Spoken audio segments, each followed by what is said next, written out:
안녕하십니까. 우리 사랑하는 주영상 성도 여러분, 또 제 설교를 듣게 되시는 많은 분들 하나님의 이름으로 축복합니다. 오늘 주제는 재앙과 그리스도인의 책임이라는 주제로 말씀을 선포하도록 하겠습니다. 본문 말씀은 역대하 6장 7장 일부와 또 갈라디아서 5장 일부를 또 그 외에 또 다른 말씀 함께 선포하도록 하겠습니다. 먼저 역대하 7장 13절에서 14절을 먼저 읽고 시작하겠습니다. 우리가 지금 완전케 된 율법에 대한 그 필요성, 왜 그런지에 대해서 또 계속 나눴죠. 오늘도 그의 또 왜 그러한지, 왜 완전케 된 율법이 필요한지에 대한 또 다른 또 이유가 또 될 것입니다. 이 완전케 된 율법을 우리가 누려야 사실 시대를 경영하고 또 이 재앙을 막아서고 하나님이 성경에서 약속한 모든 신분과 권세를 누릴 수 있는 그 빛 안으로 들어갈 수가 있습니다. 그래서 오늘은 이 재앙과 또 그리스도인의 이 책임에 대한 부분을 더 이렇게 명확하게 또 말씀드리기를 원합니다. 요즘에 참 코로나로 인해서 참 나라와 또 전 세계가 참 어렵죠. 그런데 우리 그리스도인은 이때 어떤 것을 해야 되는지, 어떠한 삶을 살아야 되고, 어떤 또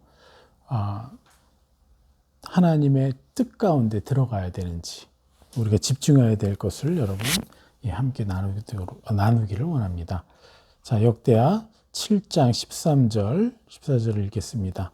혹 내가 하늘을 닫고 비를 내리지 아니하거나 혹 메뚜기들에게 토산을 먹게 하거나 혹 전염병이 내 백성 가운데 유행하게 할 때에 14절 내 이름으로 일컫는 내 백성이 그들의 악한 길에서 떠나 스스로 낮추고 기도하여 내 얼굴을 찾으면 내가 하늘에서 듣고 그들의 죄를 사하고 그들의 땅을 고칠지라.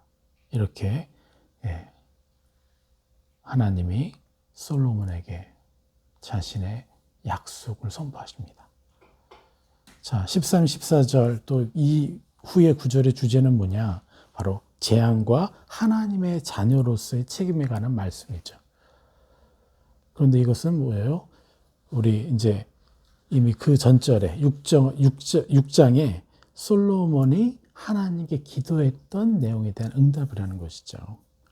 솔로몬의 기도는 무엇이었습니까? 역대하 6장 28절 보면 만일 이 땅에 기근이나 전염병이 있거나 곡식이 시들거나 깐부기가 나거나 메뚜기거나 황충이 나거나 적국이 와서 성읍들을 에워싸거나 무슨 재앙이나 무슨 질병이 있거나를 막론하고 29절 한 사람이나 혹 주의 온 백성 이스라엘이 다 각각 자기의 마음의 재앙과 고통을 깨닫고 이 성전을 향하여 손을 펴고 무슨 기도나 무슨 간구를 하거든 30절 주는 계신 곳에 곧 하늘에서 들으시며 사유하시되 각 사람의 마음을 아시오니 그의 모든 행위대로 갚으시옵소서. 주만 홀로 사람의 마음을 아심이니이다. 그리하시면 그들이 주께서 우리 조상들에게 주신 땅에서 사는 동안에 항상 주를 경외하며 주의 길로 걸어가리이다. 라고 솔로몬이 성전을 올려드리기 전에 하나님께 기도하는 거죠. 그럴 때 이제 7장에서 하나님이 말씀하십니다. 그 약속, 그 기도에 대한 응답으로.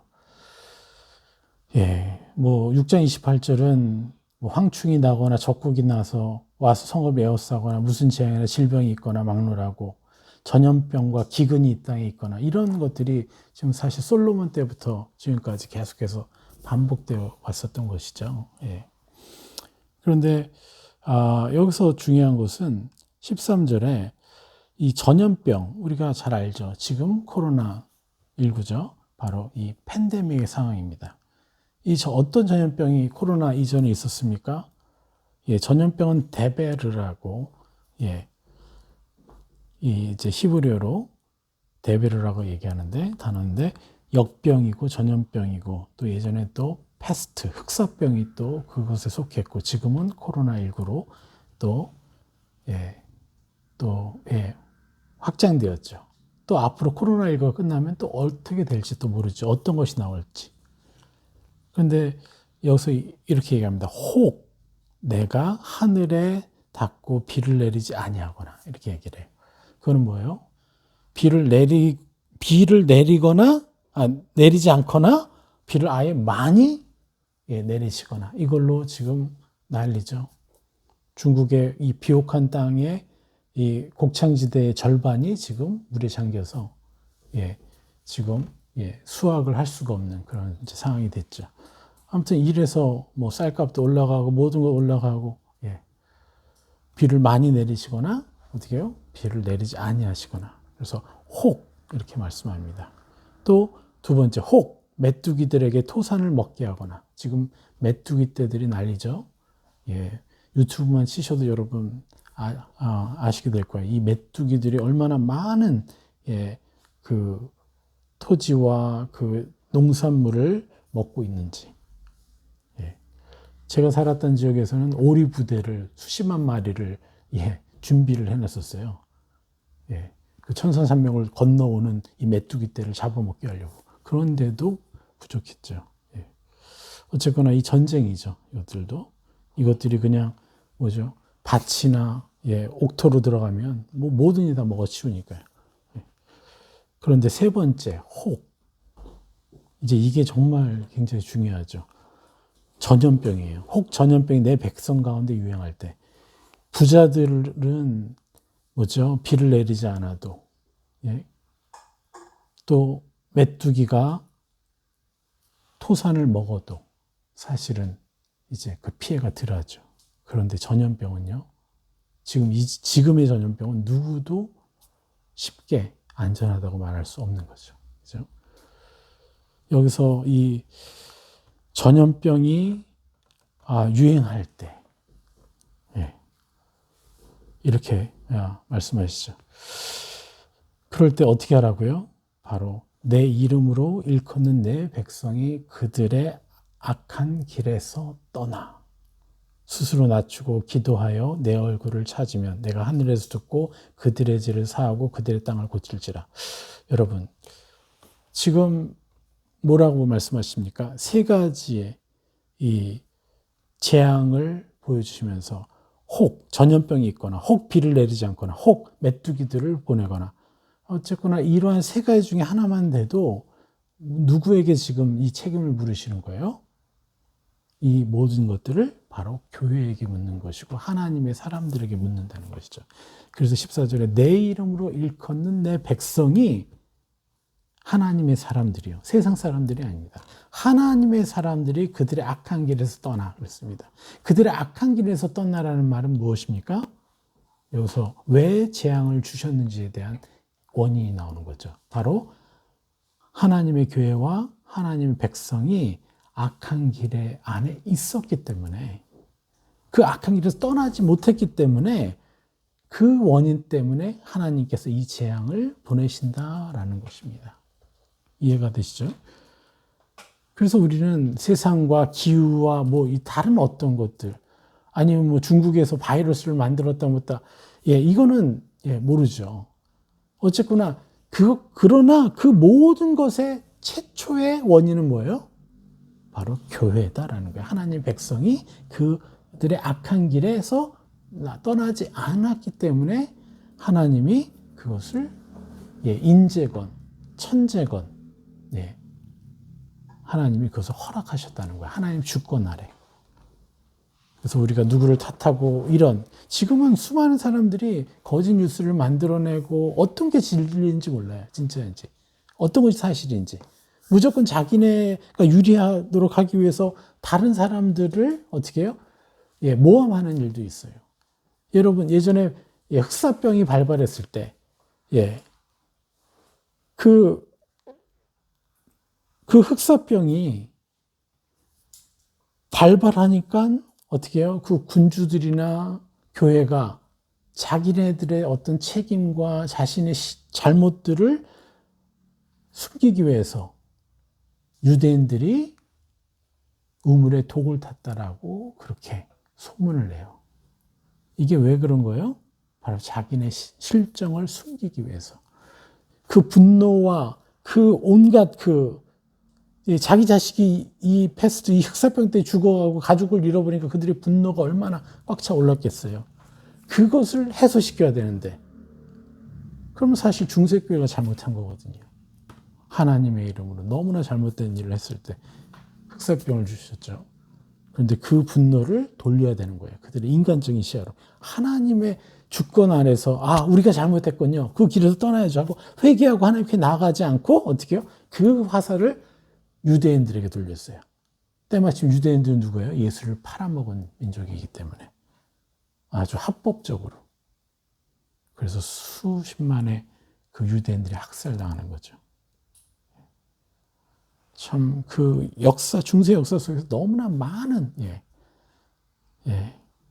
그러한 안타까움들이 있었죠. 교회는 어떻게 해야 돼요? 우리가 어떤 악한 일을 길 가운데 있었나? 지난주에 뭘 얘기했어요? 하나님과 동행하는, 그죠? 지지난주인가요?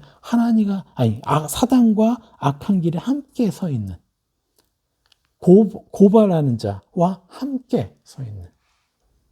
그렇기 때문에 우리는 악한 길에서 떠나지 못했는데 그 악한 길이 무엇인가 하고 하나님께 나아가서 스스로 낮추고 기도하고 하나님의 얼굴을 찾으면 하나님께서 말씀하십니다. 내가 하늘에서 듣고 그들의 죄를 사하고 그들의 땅을 고칠지라. 이건 뭐예요?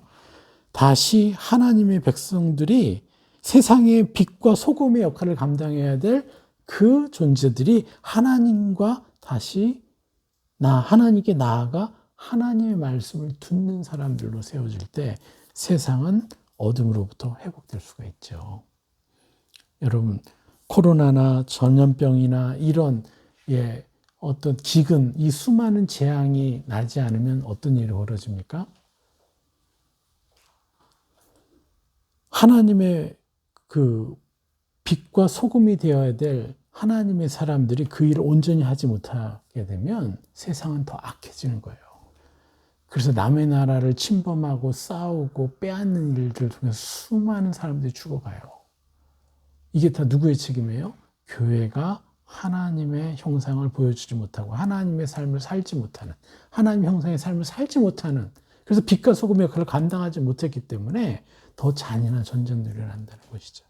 내 눈앞에서 내 아내와 내 딸아이가 강간당하고 죽임을 당하는 게 전쟁 아닙니까? 참 코로나로 죽는 게 오히려 좀 더 점잖게 죽는 건가요? 어쨌거나 참 이 땅에서 악이 정사와 권세를 잡고 이 땅을 지배하고 더 어둡게 하려고 행하죠. 그런데 우리는 뭐예요? 그것에서 유일하게 빛과 소금의 역할을 감당해야 되는데 우리가 그것을 하지 못했기 때문에 이러한 재앙을 주시는 거죠. 그 재앙은 뭐예요? 바로 우리를 부르신다는 것이에요. 우리 교회가, 우리 성도들이, 하나님의 사람들이 온전히 하나님께 집중하라는 거죠. 참 우리 역사 속에서 그리스도인들이 악한 길에 설 때가 정말 너무 많았죠. 미국에서는 흑인을 교회에서 차별했죠. 교회에서 함께 예배드리지 못하게 하고 들어오려고 하는 흑인들을 거절했고 또 옆자리에 앉지 않았죠. 이렇게 차별했어요. 그것도 어떻게 해요? 교회가. 노예 제도를 죄라고 선포하지 못했고요. 그래서 이 무지와 몰상식, 정말 하나님의 형상을 거절하니까 하나님의 거룩의 형상을 따라가지 못하니까 무지와 몰상식한 시대를 살아가다 보니까 세상 사람들이 교회가 싫은 거예요. 그래서 그들은 인문학을 추구하게 된 것이고 자연스럽게 세상의 도덕도 추락하고 무엇보다 교회의 도덕이 추락하는 거죠. 그 원인이 그런 것입니다. 바로 세상이 더 교회를 싫어하게 된 이유가 교회가 교회의 거룩을 찾지 못한 것이죠. 7장 19절에 이렇게 얘기합니다. 그러나 너희가 만일 돌아서서 내가 너희 앞에 둔 내 율례와 명령을 버리고 가서 다른 신들을 섬겨 그들을 경배하면 내가 너에게 준 땅에서 그들을 그 뿌리를 뽑아내고 내 이름을 위하여 거룩하게 한 이 성전을 내 앞에서 버려 모든 민족 중에 속담거리야 이야기거리가 되게 하리니. 여러분, 모든 민족 중이라는 뜻은요, 모든 국민, 백성들, 지파, 친척들. 그러니까 이 나라 안에서의 일이에요. 교회가 어떤 꼴을 당한다고요? 속담거리와 이야기거리가 된다는 거예요. 웃음거리, 조롱, 조롱의 대상이 된다는 것이죠. 공격의 대상이 되고 배척의 대상이 되죠. 지금 코로나를 통해서 지금 교회가 어때요? 세상으로부터 더 고립되고 있고 배척당하고 있고요. 공격받고 있습니다. 그런데 이것은 교회가 의로운 공격을 받는 게 아니에요. 의로운 행동 때문에 받는 거라면 상관없지만 교회가 교회 역할을 하지 못해서 받고 있다는 사실이에요.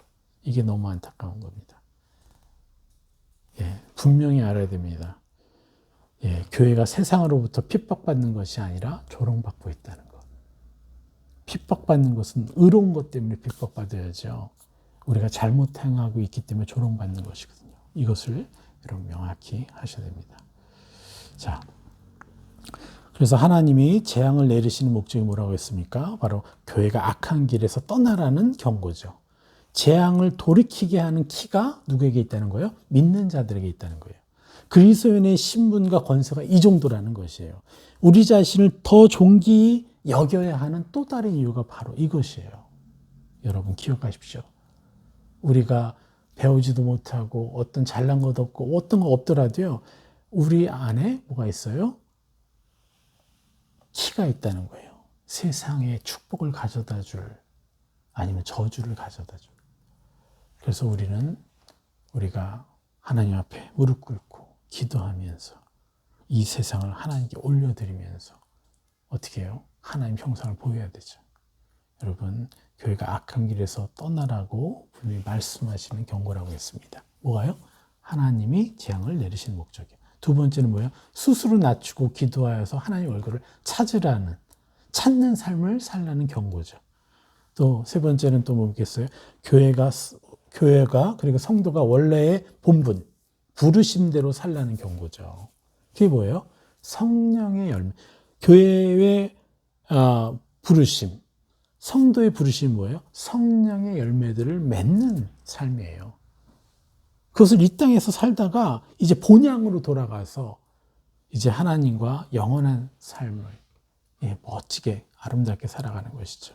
그러기 위해서 이 땅에 성령의 수많은 열매를 맺고 하나님께 올려드려야 되죠. 그런데 왜 교회가 이러한 악의 길을 허용할 수 있었겠어요? 금방 말한 것처럼 성령의 열매를 맺으며 사는 그 본분을 어떻게 해요? 잊고 그 부르심의 길에서 벗어났기 때문에 그렇습니다. 그래서 조롱거리가 된 것이죠. 자, 우리 그렇다면 그리스도인의 삶, 예배의 형상은 무엇입니까? 가장 온전하고 가장 아름다움. 예수님이 말씀하십니다. 이제 열매에 대한 얘기를 합니다. 열매로 그들을 알지라. 이렇게 말씀하십니다. 성령이 함께하는 사람의 기준이에요. 교회가 어떤 열매를 맺으면서 살아야 되는지에 대한 기준인 것이에요.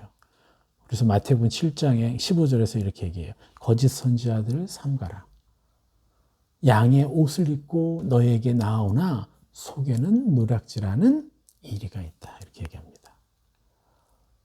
목사일 수도 있죠. 전도사일 수도 있고 선교사일 수도 있고 장로와 권사일 수도 있죠. 그런데 그 직분만 가지고는 그 사람이 진짜 목회자인지 진짜 하나님의 사람인지 아니면 거짓 선지자인지 몰라요. 이것을 여러분 아셔야 되는 거예요. 그래서 마태복음 7장 16절에 그들의 열매로 그들을 알지니 가시나무에서 포도를 또는 엉겅퀴에서 무화과 나무를 따겠느냐. 그러면서 쭉 얘기하면서 20절에 이름으로 그들의 열매로 그들을 알리라 그랬습니다.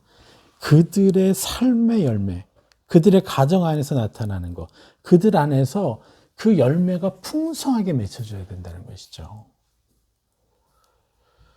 마태복음 12장 33절에는 뭐라고 합니까? 나무도 좋고 열매도 좋다 하든지, 아니면 33절도 나무도 좋지 않고 열매도 좋지 않다 하든지 하라. 그 열매로 나무를 아느니라.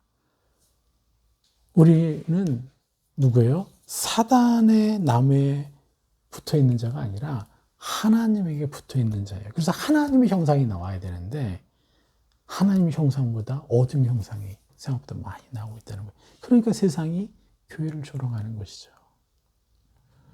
예수님이 말씀하신 믿는 자의 삶의 기준, 형상의 기준, 또 믿는 자로서 가장 집중해야 하는 기준. 지난 2000년간 교회가 이 길에서 벗어날 때마다 재앙과 전쟁과 수많은 악한 것들이 따라왔다는 것이죠. 그래서 우리는 어떻게 해요? 온전한 열매를 맺는 사람이 돼야 돼요. 바로 성경이 말씀하고 계시는 것.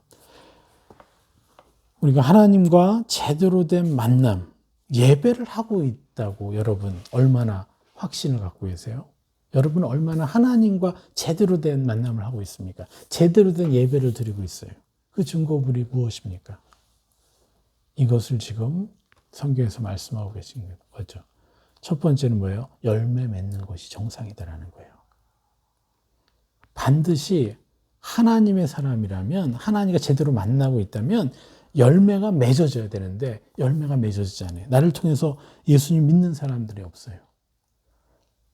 더군다나 예수님을 믿더라도 그들의 삶이 변화되질 않아요. 부부싸움 하던 사람들이 부부싸움이 멈춰지고 10번을 했다면 한 달에 그것이 5번으로 줄어들고 3번으로 줄어들고 점점 줄어들어야지 그게 열매 아닙니까?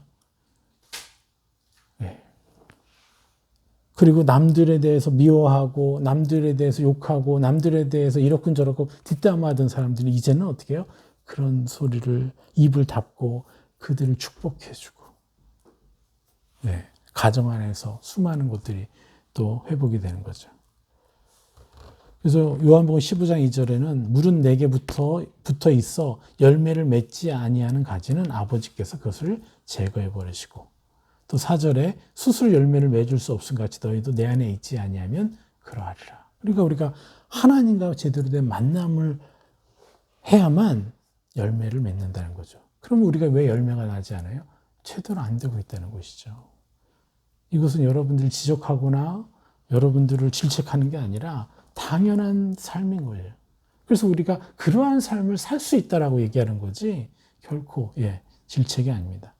성경의 기준대로 나는 그러한 사람이다라고 얘기해야 되죠. 그래서 요한복음 15장 5절에 나는 포도나무에 너희는 가지라. 그가 내 안에 내가 그 안에 거하면 사람이 열매를 많이 맺나니라고. 맺나니 이렇게 얘기합니다. 사람이 열매를 많이 맺는다고 얘기했어요. 여러분, 이게 바로 그리스도인으로서 하나님 자녀로서 하나님과 제대로 만나고 있다는 증거예요. 그래서 너희가 열매를 많이 맺으면 내 아버지께서 영광을 받을 것이요 너희는 내 제자가 되리라. 이게 바로 요한복음 15장 8절의 말씀이죠. 여러분, 또 분명한 것은 여러분 제자의 권위가 더 커요? 아니면 하나님의 자녀의 권위가 더 큽니까? 우린 자녀죠. 그래서 능히 제자가 되어야 되는 것입니다. 그래서 요한복음 15장 16절에 너희가 나를 택한 것이 아니요 내가 너희를 택하여 세웠나니 이는 너희로 가서 열매 맺게 하고 또 너희 열매가 항상 있게 하여. 뭐라고 합니까? 항상 있게 하여. 내 이름으로 아버지께 무엇을 구하든지 다 받게 하려 함이라. 이것이 뭐예요? 바로 열매를 맺는 삶, 항상 열매가 있는 삶이 바로 우리 그리스도인의 삶이다. 그래서 우리는 계속해서 나를 통해서 수많은 열매들이 일어나는 자입니다. 나는 그런 사람입니다라고 여러분 끊임없이 세상을 입으셔야 돼요. 항상 열매 맺는 삶이란 무엇이에요? 바로 하나님의 형상이 항상 드러나는 삶이죠. 내가 계속해서 내 삶이 변화되고 있고, 그리고 그것을 본 사람들이 또 그것에 대해서 또 간절히 바라고 매력적으로 받고, 그래서 그들도 그렇게 변화되기를 갈망하는 것이죠. 그냥 단순한 전도가 아니에요. 그냥 내 삶에서 하나님 형상이 계속해서 드러나고 그것을 나눠주고 그들도 함께하는 것이죠. 그러므로 이런 사람에게는 아버지 형상에 합당한 것들을 구할 수밖에 없는 그런 존재가 되기 때문에 무엇을 구하든지 해가 되지 않으니까 하나님 주시는 거죠. 자, 그렇다면 우리가 이 열매의 기준이 너무 중요한데 이게 핵심이죠. 어떤 열매냐의 문제라는 거예요. 우리가 어떤 열매를 얻을 것이냐. 우리 분명히 얘기합니다. 갈라디아서 5장 22절에서 오직 성령의 열매는 사랑과 희락과 화평과 오래 참음과 자비와 양성과 충성과 온유와 절제니 이 같은 것을 금지할 법이 없느니라. 24절에 그래서 예수의 사람들은 육체와 함께 그 정욕과 탐심을 십자가에 못 박았느니라. 그리고 뭐가 나와요? 세 사람의 형상들. 사랑, 희락, 화평, 오래 참음, 자비, 양성, 충성, 온유, 절제 이런 것들이 하나하나 우리가 어떻게 해요? 우리 옛사람을 묻고 십자가에 못 박고 그 대신에 예수 그리스도의 보혈 때문에 우리는 능히 그런 사람이라고 선포할 때 어떻게 해요? 하나하나 우리가 새 사람을 잊게 되는 거죠. 저를 따라 선포해 볼까요? 나는 예수 그리스도의 이름으로 선포합니다. 나는 사랑과 희락과 화평과 오래 참음과 자비와 양선과 충성과 온유와 절제가 날마다 새로운 수준으로 올라가는 당신의 자녀입니다. 이렇게 여러분들 계속해서 더 입으세요. 그러면요. 지난주 얘기했던 것들 음란이 구역질이 나기 시작하고요. 사람을 미워하고 사람 판단하는 게 구역질 나기 시작해요. 계속 있다 보면. 그런데 뭐라고 해요? 온우지에 이것을 막을 합법적인 법이 없다라고 얘기합니다. 이 같은 것을 금지할 법이 없느니라. 그래서 성령의 열매가 바로 하나님의 기준인 것이에요. 그래서 성령의 열매로 하나님의 기준을 우리가 세울 때 어떻게 돼요? 이것이 모든 그리스도인과 교회에서 이제 그 열매들이 드러나게 돼 있는 거죠. 근데 그 기준을 우리가 못해, 안 돼, 우리는 안 돼. 이렇게 하는 순간 이것은 영원히 우리까지 될 수가 없는 거죠. 하나님은 분명하게 이 같은 것을 금지할 법이 없느니라라고 분명히 말씀합니다. 이 성경에서. 단 이것은 누구에게 허락되는 거예요? 하나님과 제대로 교제하는 사람에게 교회에게 허락된 열매라는 것이죠. 그래서 이것을 우리가 지향해야 되는 것입니다. 자, 결론으로 들어가자면 모든 재앙은 어떻게 된다고요? 누구 때문에 그래요? 하나님과 하나님의 백성 사이의 관계의 문제 때문에 발생한다. 이렇게 얘기를 합니다. 결론적으로. 그래서 우리가 세상을 탓하지 않는 그리스도인으로 살아야 됩니다. 여러분, 참 그리스도인이 돼가지고 세상 탓하고 남 탓하면 너무 없어 보이지 않습니까? 우리가 일반 사람들도 남 탓, 저 사람 때문에 그래. 또 어디 가서 자기 아내에 대해서 뭐라고 이야기하고, 내 아내는 이거밖에 안 돼. 내 남편이 이것밖에 안 돼. 참 세상 나가서 제일 참 보고 한심스러운 게 자기 반려자가 이렇다고 막 깎아내리는 거예요. 참 그것처럼 없어 보이는 사람이 없어요. 아니 사랑하라고 그 사람을 붙여줬으면 사랑하기 위해서 더 최선을 다해야 되는데, 그죠? 너무 남 탓하면 너무 없어 보이지 않습니까? 그냥 누워서 침 뱉는 거죠, 사실. 그런데 우리는 세상에 대해서 어떻습니까? 우리는 세상을 탓하는 자가 아니라 세상을 품고 축복해 주는 자죠. 세상에 대해서 자신이 없으니까 세상 탓을 하는 거거든요. 우리 교회는 권세가 있고 능력이 있어요. 주권이 있는데 왜 세상이 아무리 강하다고 세상 탓을 합니까? 다시 말씀드리지만 재앙은 성도와 교회가 자신의 책임과 의무의 길에서 벗어날 때 생기는 것입니다. 그래서 우리는 그들을 탓하는 것이 아니라 그들에게 미안해야죠, 오히려. 그렇죠? 탓하는 게 아니라. 자, 성령의 열매가 맺는 성도. 성령의 열매 맺는 교회. 이것은요, 음부의 권세가 이기지 못하는 진정한 교회인 것이에요. 바로 뭐예요? 음부의 권세가 이기지 못하는 교회를 베드로에게 줬죠. 무엇과 더불어요? 그 방법, 천국 열쇠. 옛사람을 묻고 새 사람을 풀어주는, 나의 옛사람을 묻고 나의 새 사람을 풀어주는 천국 열쇠. 다른 사람, 연약한 사람, 죄인 된 사람들의 연약함을 묶어주고 새 사람 입혀준 천국 열쇠를 사용하는 음부의 권세가 이기지 못하는 교회. 바로 이 성령의 열매를 우리가 계속해서 풀어줘야죠, 그들에게.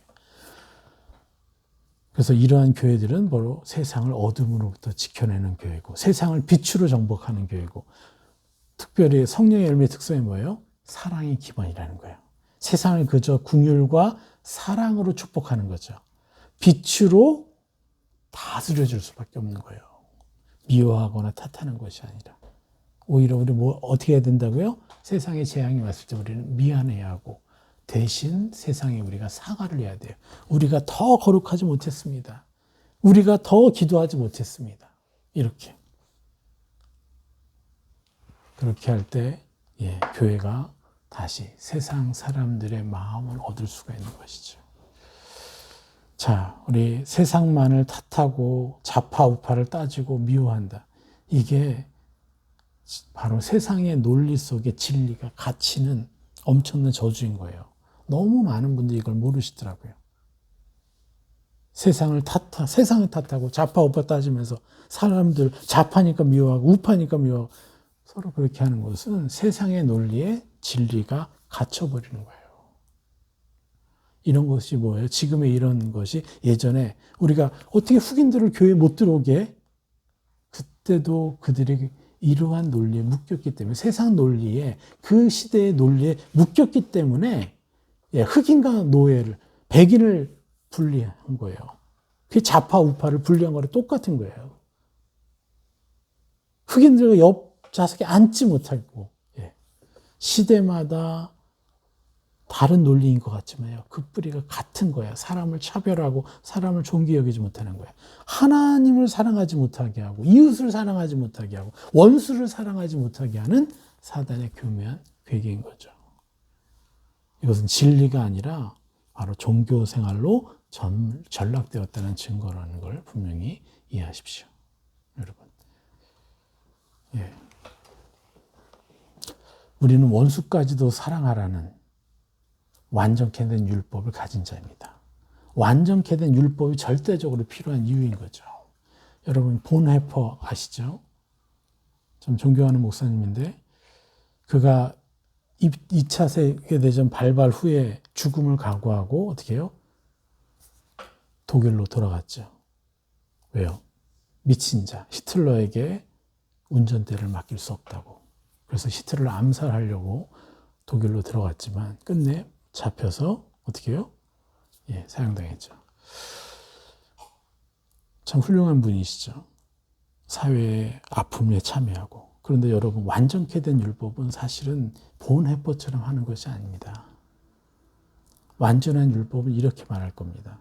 히틀러를 사랑함으로 히틀러를 붙잡고 있는 어둠을 죽여버리는 것. 히틀러에게 제대로 원수를 갚는 법. 바로 그의 머리에 숯불을 올려주는. 그래서 정말 그가 죽음을 각오하고 독일로 들어가서, 미국에 있다가 독일로 들어가서 히틀러를 죽이려고 했지만, 그 목숨을 각오한 그것으로 차라리 금식하면서 히틀러를 붙잡고 있는 어둠과 싸우고, 히틀러를 축복해주고, 히틀러의 어둠을 예수 그리스도로 쳐내고, 그리고 히틀러에게 새 삶의 형상들을 금식하면서 축복해 줬더라면 오히려 더 빨리 2차 세계대전이 끝날 수도 있습니다. 우리는 히틀러 악마니까 그냥 미워만 하는 거예요. 그러나 그런 악마이기 이전에 사람이었다는 거예요. 그는 악마에게 조종당하는 사람이었다는 거예요. 그래서 우리가 대신 그의 어둠과 싸워줬다면 더 좋은, 더 완전케 된 율법을 누리게 되는 것이죠. 여러분, 우리는 거룩을 회복하는 데 생명을 다해야 됩니다.